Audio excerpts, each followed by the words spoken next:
నట భంగిమవో కీర్తన తోంతన శంకరునికి సంకీర్తనవో ఈశ్వరుడే అనునిత్యం తనలో తలచుకునే ఓంకారమువో శివ హృదయం కరిగించే ఆ పంచాక్షరివో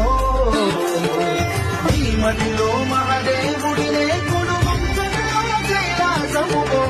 అతని పాదము చందన వెలిగే